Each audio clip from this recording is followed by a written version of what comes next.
Super star Rajinikanth தற்போது கூலி திரைப்படத்தில் நடித்து வருகின்றார். லோகேஷ் கனகராஜ் இயக்கத்தில் ரஜினி சார் நடித்து வரும் இத்திரைப்படத்திற்கு மிகப்பெரிய எதிர்பார்ப்பு இருக்கின்றது.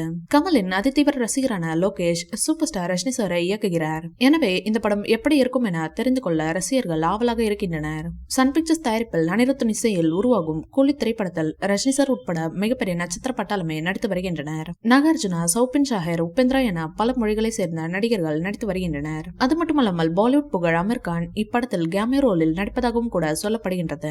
ஆனால் இதை பற்றிய அதிகாரப்பூர்வ அறிவிப்பு இன்னும் வெளியாகவில்லை. இதனிடையில் படப்பிடிப்பு தளத்தில் ரஜினி சாரை நேரில் சந்தித்துள்ளார் நடிகர் விஜய். இருவருடைய படப்பிடிப்பும் ஒரே இடத்தில் தான் நடைபெற்று வருகிறதாம்.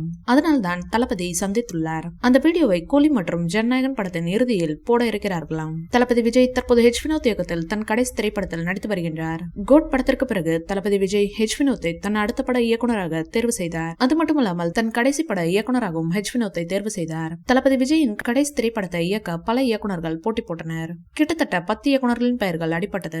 அது மட்டுமல்லாமல் தளபதி விஜயின் கடைசி படம் இது என்பதால் படத்தின் மீதான எதிர்பார்ப்பு டபுள் மடங்காக உள்ளது. இந்நிலையில் சில தினங்களுக்கு முன்பு இப்படத்தின் டைட்டில் போஸ்டர் வெளியானது. இப்படத்திற்கு ஜனநாயகன் என பெயர் வைத்துள்ளார் ஹெச் வினோத். இந்த வீடியோ பிடிச்சிருந்தா லைக் பண்ணுங்க, ஷேர் பண்ணுங்க.